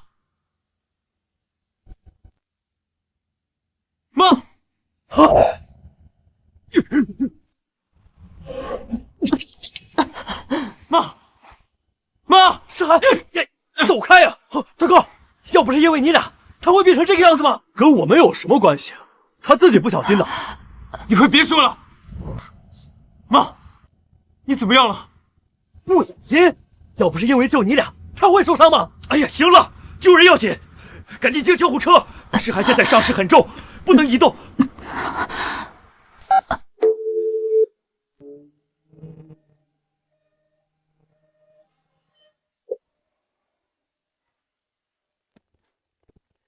怎么成这个样子？这钢筋要切掉一部分才能移动。医生，那就切吧。哎，怎么是你啊？前段时间不是刚到我们医院确诊了胃癌吗？什么？胃癌？啊！他长时间吃剩饭剩菜，严重营养不良，而且胃是情绪器官，心情严重抑郁，所以才造成了胃癌。不过还好，发现的早，还有的救。不过你长期吃特效药，不能和其他药物混合，所以打不了麻药啊。谁是家属？签下字。我是他儿子，我来签字。你就是他儿子？不是我说你，看你穿的挺不错的，没想到却给妈妈吃些残羹剩饭，造成了胃癌。哼！一个商业新贵，一个大明星，一个天才主持人，竟然让自己的妈得胃癌！你们不脸红，我都替你们脸红！这不可能啊！我爸给每个家人每年500万生活费，我夏家还有私人医生，怎么会让我妈吃剩饭，会让她得胃癌呢？我有没有拿那钱？你们不清楚吗？哥，妈的生活费已经断了。爸说过，他没有工作，花不到那么多钱。可是你没长嘴吗？你不知道自己要吗？我张嘴要，又变成你们村里只知道钱财的废物。妈，我错了，我真的知道错了。医生，你别理他们，赶紧动手吧。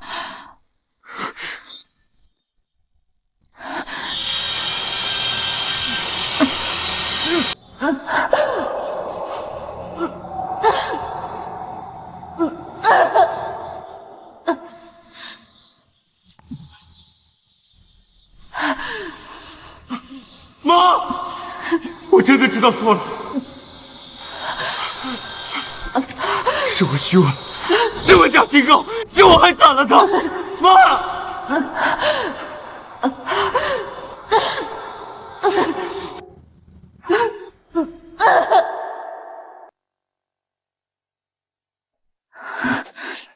病人得尽快进行手术，必须马上进行转移。我是他儿子，我陪他一起去。你滚开！装什么装？想诗涵，没有你们这样的儿子，你们陪着去，我还嫌你们脏了救护车的路呢。医生，快走！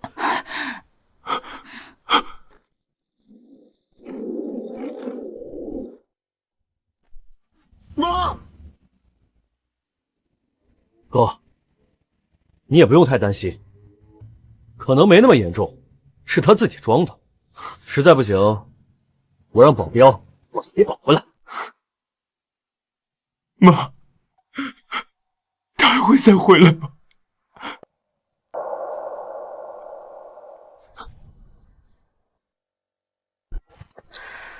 怎么还没来呢？把我叫过来说签约，结果就把我晾在这里。李天后，不好意思啊，让你久等了。终于有时间了，签约合同准备好了吗？实在是抱歉啊，我刚刚接到我们顾总的电话，他现在有急事，请你先离开吧。你们让我来就来，让我走我就得走。我告诉你，现在外面公司多的是，抢着和我合作。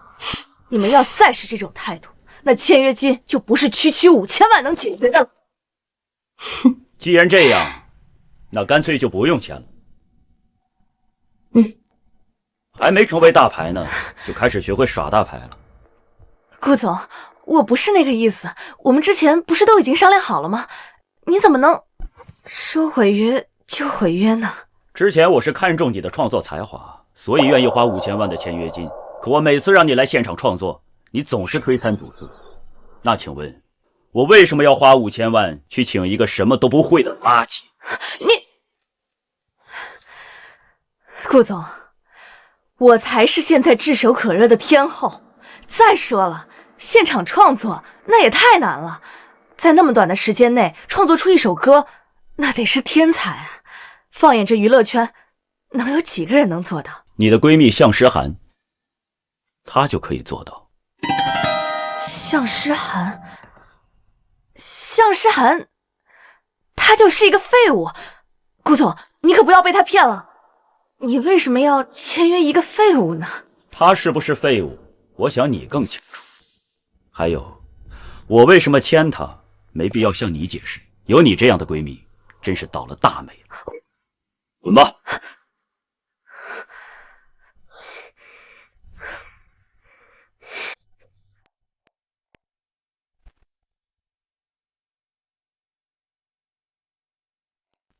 你大哥的电台收听率怎么会一落千丈呢？他不是行业断层领先第一的吗？还有，你思思阿姨给他写的稿子，怎么就这么轻易被人超越了呢？可惜了，那个1001夜的新主持人写了恐怖故事，还创作了2首金曲，横空出世，现在都已经是行业第1名。真不知道他到底是怎样的一个人。是吗？谁？向诗涵？怎么可能啊！你妈她20多年连门都没出过，怎么可能会创作？你是不是搞错了你？没错，的确是妈。我们之前对妈的偏见太大了，我也是今天才知道她的全部实力。爸，妈她重伤住院，我们要不要去看看她呀？死了没？没死看啥？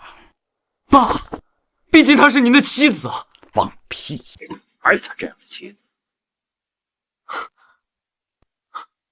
爸，妈她得了胃癌。什么？医生说，她吃饭总是饥一顿饱一顿，她已经得了胃癌。不过好在是早期，还有的救。都怪我，都是我的错，是我没有把妈妈照顾好。怎么会这样呢？管家，怎么回事啊？我夏家还能把他饿着了不成？先生，您说了，虽然我们夏家现在日子好起来了，但不能让夫人习惯了骄奢淫逸的生活，得让她习惯吃苦。我就没有单独给夫人做饭，你们也基本上不在家里吃饭，夫人也没什么钱，只能吃些剩饭剩菜。怎么？哦，你的意思是说我虐待他？要怪就怪他那性格太过于沉闷，他一天到晚连话都不说。他要是说话的话，我怎么可能不给他吃饭？行了，以后大不了对他好点就是了。下去吧。这些人从始至终都没有关心过妈的伤势。他说的对，我们真的不爱她，更不尊敬她，也无人在意她。爸，不管怎么样，妈她现在受了伤，住着院，我们不应该过去看她吗？不是吗？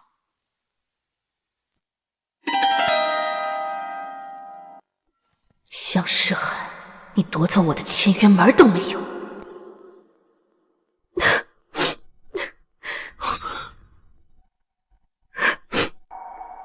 思思，你怎么了？谁欺负你了？没事的，夏凡，只是诗涵他抢走了我和未来娱乐的签约合同。什么？什么？他抢你的合同？他不是在电台当个小主持人吗？诗涵恐怕不想让我和未来娱乐签约，可是他明明知道唱歌是我一辈子的梦想，但是他还是让顾廷舟拒绝和我签约。这个向氏真是太过分了。所以你们就这么确定是妈不让思思阿姨签约的？为什么就不能是公司没看到思思阿姨的能力呢？你们到现在对妈的偏见还是太大了一些吧？凌风，你是不是觉得我的稿子写的没有你妈妈好，我就彻底没用了？大哥，你也太过分了。前一阵子妈对思思阿姨的态度是什么样子，你也看到了。现在思思阿姨丢了合同，你还要指责思思阿姨吗？我也不是这个意思，我是说，我要什么事都怪在妈的头上。就是，不就是2首歌吗？说不定妈只是运气好，或者是有高人指点。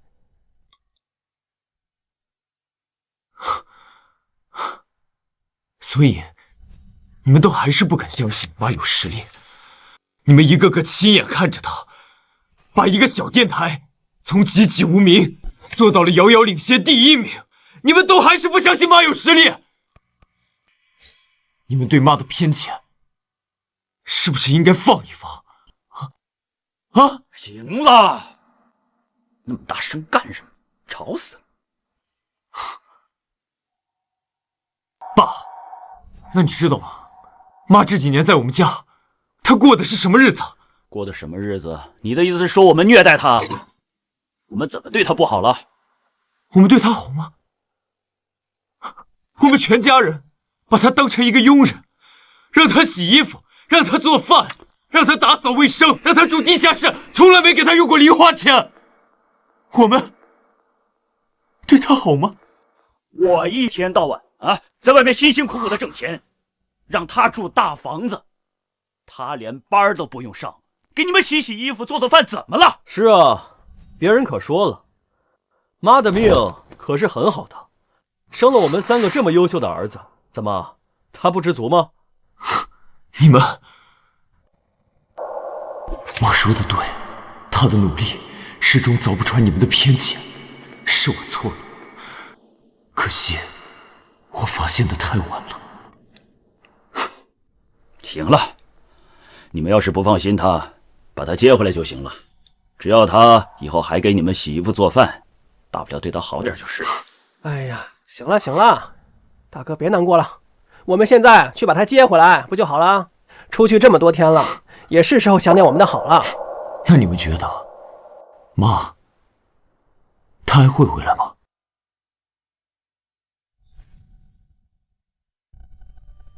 诗涵，你的伤还没彻底好呢，怎么不多休息几天？好的差不多了，我今天来是想跟你把合同签一下。现在我想要给你写几首歌，给你签约的歌手，帮他们打开名气。现在，在这儿？是的。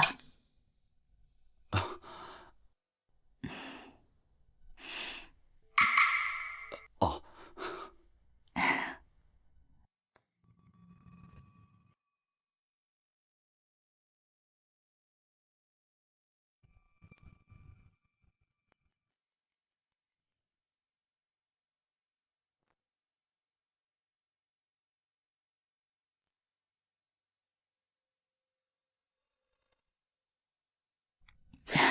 写好了。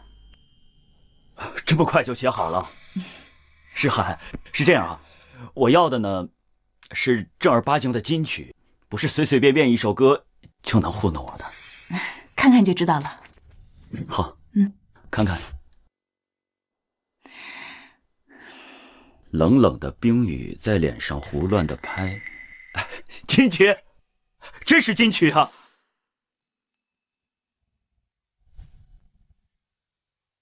而且这首歌的曲调特别符合天王的声音，真是没想到这么短的时间内又创作出一首金曲，看来啊，我真是捡了一个大便宜啊！谢谢顾总，我听说你因为我没有跟李思思签约。是啊，而且听圈内的人说有枪手替李思思写歌，现在看来啊，他也就是个绣花枕头罢了。枪手？你也认为那些歌不是他写的？没错。之前我私底下跟李思思有过接触，我认为以她的人品和才华，根本写不出那样的金曲，所以没签她，才签了你吗？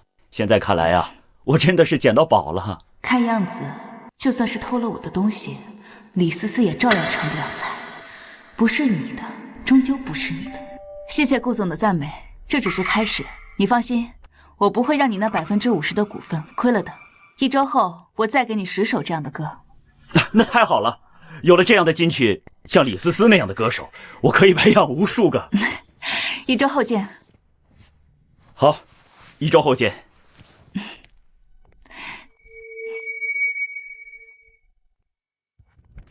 哎呀，太好了！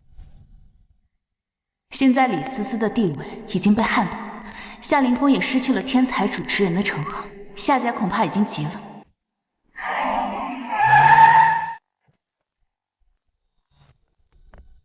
妈，爸让你跟我们回家。他让我回我就得回啊！我已经说过了，我跟你们夏家已经彻底恩断义绝了。妈，之前是我们做的不好，没有在乎你的感受，但以后我们再也不会那样了。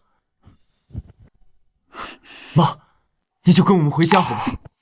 你少在那假惺惺的！呸！我就不该叫你一声妈，嚣张什么呀？我们都亲自来接你了，你还要怎么样？我还想怎样？我想让你们身败名裂，陷入泥潭。我让你们把欠我的通通都还给我。就算你背靠未来娱乐，凭我们夏家的能耐，雪藏你一个小小歌手，不是什么东西。离开了夏家，你在江城再无立足之地。没关系，就算你们夏家要放弃他，我顾廷周绝不会放弃他。顾廷周，未来娱乐的顾总。顾总，我妈她就是运气好，创作2首金曲，她就是一个废物。你确定要为了一个废物跟我们夏家作对？小彻，闭嘴！在我看来，像你这种没有眼力劲儿的东西才是废物。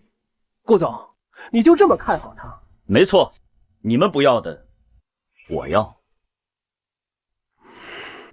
向诗涵，我已经准备好了，7日之后会为你举办宴会，届时会邀请江城所有的名流为你打开名气。听见了吗？离开夏家，整个江城都是我的容身之处，你们还不快滚！向诗涵，你会后悔的。后悔？我后悔没有早一点离开夏家，没能早一点看清楚你们这群白眼狼。顾总，我们走吧。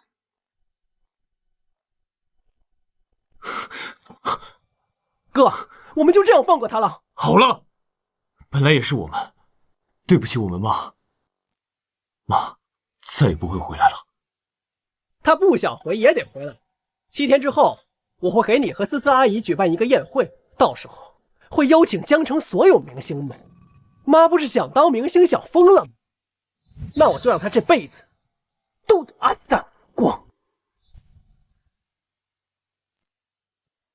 喂，刘天王你好，我是夏氏集团的夏彻。7天后，我们夏家会举办一个金曲交流会，到时候希望你来参加。好的，夏总，到时候我一定到场。好。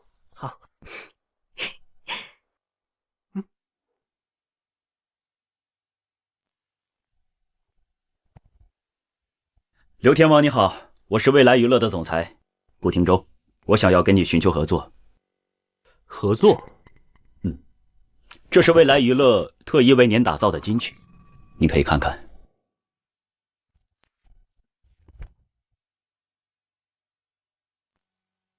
冷冷的冰雨在我脸上胡乱的拍，好词啊，好曲啊！这只要一经推出，肯定能震惊整个乐坛啊！你要是有意向合作，7日后我们在龙鼎酒店举办的金曲交流会上协商日后的事宜。好的，你放心，到时候一定去，一定去。喂，王天浩。喂，王天浩你好，我是夏氏集团的夏彻。7天后，我们夏氏集团会在龙鼎酒店举办一个金曲交流会，到时候希望您来参加。那就7天后见喽，夏总。好。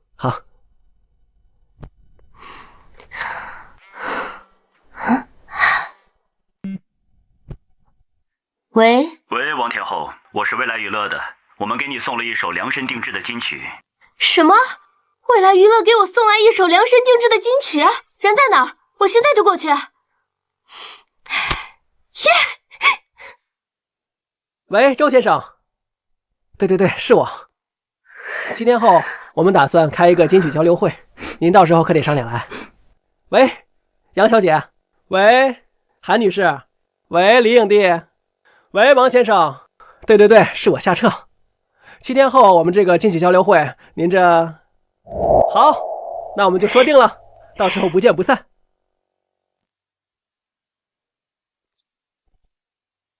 今天来的都是娱乐圈里数一数二的大人物，你们一定要打起12分精神，把人给我招待好。是。你也在这儿。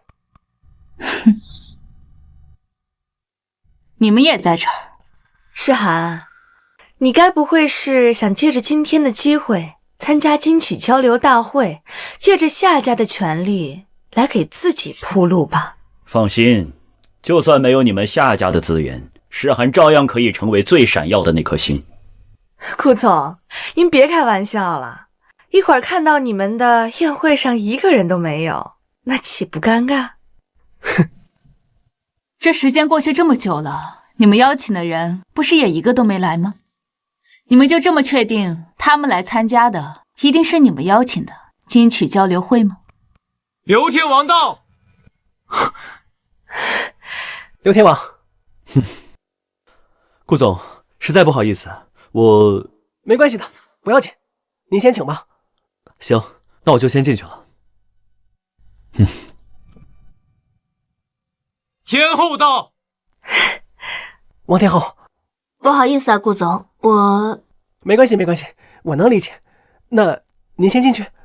好的，那我就先进去了。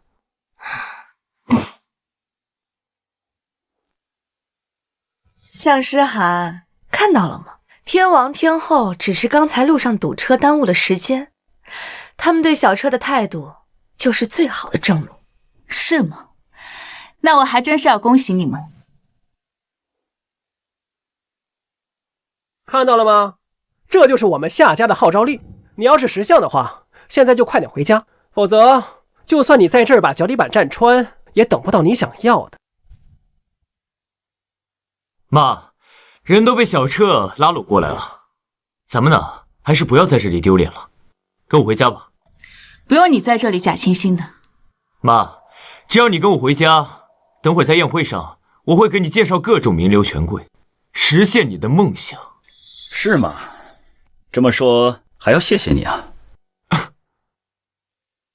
别理他们了，我们先进去吧。好。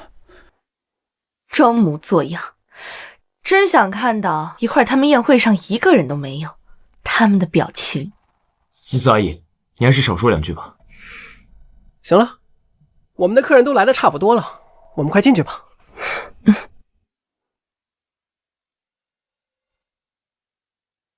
我已经等不及，想看到等会儿他们知道自己的厅里一个人也没有的时候，会是什么表情。走，迎接咱们自己的贵客去。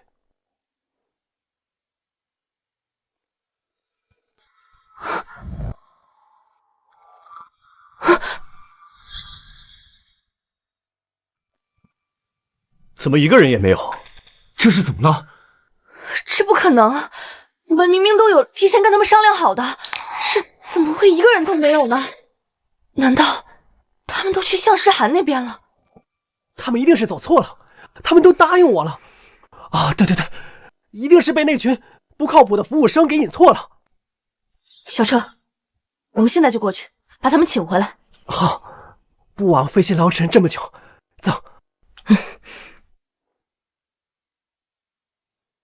顾总，哎，王总，欢迎啊！请坐。这一切都准备好了，走吧。好，给我站住！你们又想干什么？我说你怎么那么有自信？原来是让那些服务生把我请的都请到你们厅了。诗涵，你再怎么想出名也不能这样啊！你们就这么确定他们是被我诓骗过来的？不是你，还能是谁？听见了吗？在你们眼里，我永远都是那个没有教养的人，无论我怎么做、怎么说都没有用。妈，不是，大哥，别跟他讲那么多，我现在就进去，让他继续逞能。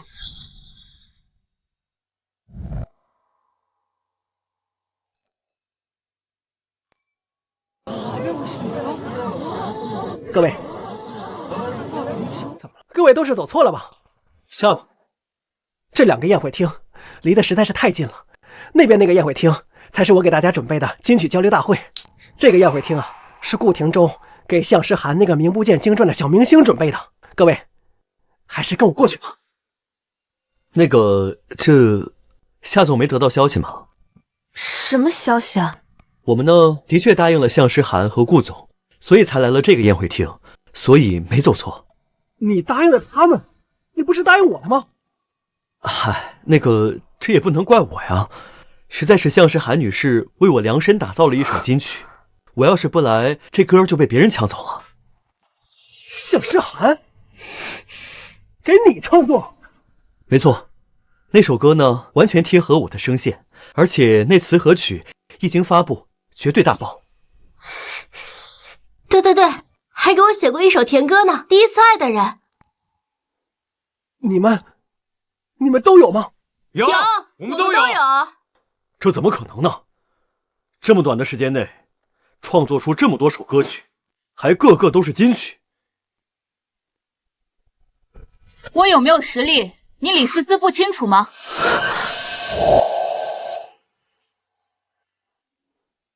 你这些年的成名曲，哪一首不是我写的？你这些年的成名曲，哪一首不是我写的？你胡说什么？我胡说？你是不是又想说我污蔑你，说我无中生有，我抹黑你？李思思，你要是真的有真才实学，有创作的才华，那不如创作一首试试看。创作需要时间，需要灵感，还需要氛围感，怎么可能说创作就创作出来呢？你不是自诩为创作的天才吗？不是什么题材都能创作吗？那你现在创作呀？难道真的是我们错了？这些年的这些东西一直都是妈写的，是我们对她成见太大了，导致一直不肯相信她，一直冤枉她。不可能，他给他们创作的那些金曲，绝对是顾廷正找别人创作的。你们到现在也不愿意承认我的实力是吧？那，你不是想跟我比文化素养、文字底蕴吗？我跟你比，拿笔来。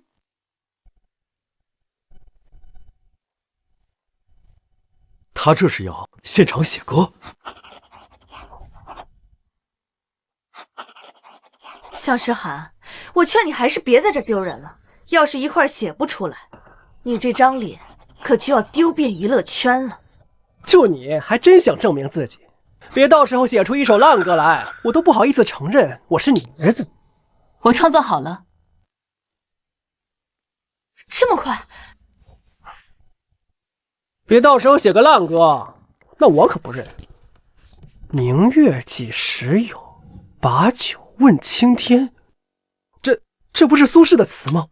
转朱阁，低绮户，照无眠，这都什么东西啊？向诗涵，你别以为你会背几句古诗词就会写歌词。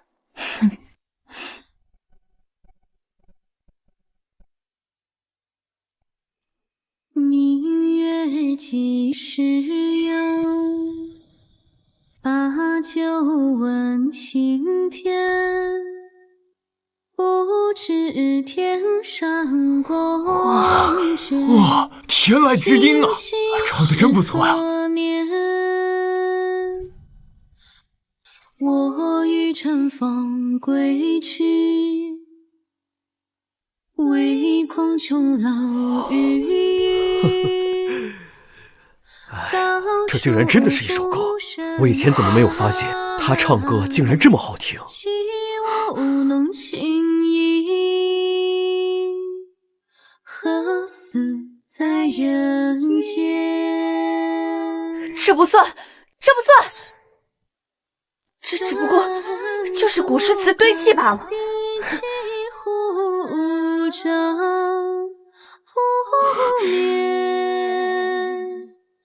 拿别人的诗当成自己的歌词，那也不过就这点水平。你说这没水平，要不你也拿首诗现场唱出来？你仍有悲欢离合，这也算是一首金曲，是这个词好，他占了便宜罢了。哼，跳梁小丑，这创作能力，幸好我答应他了，能和他合作真是我的荣幸啊。人长久，千里共婵娟。哇，这也太好听了！太好了。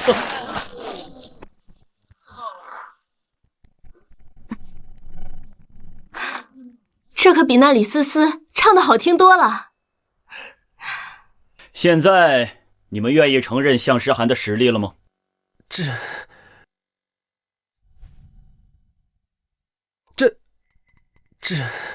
是我错了，是我们误会妈妈了。我们明明就知道她有创作实力，可我们一直不相信她呀。妈，你有这种实力，为什么不早点拿出来？你早点拿出来，帮助夏家早日登顶，我们还会对你不好吗？我看你就是自私，就是自利。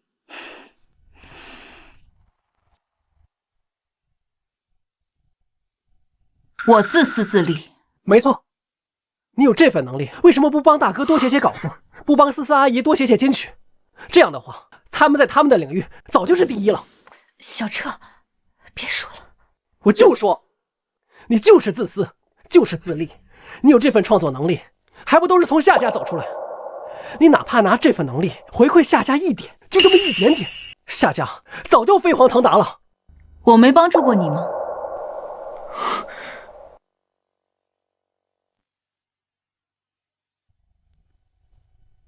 这些年你们发布的金曲、电台的演讲稿，还有你下车的商业企划，哪个不是我写的？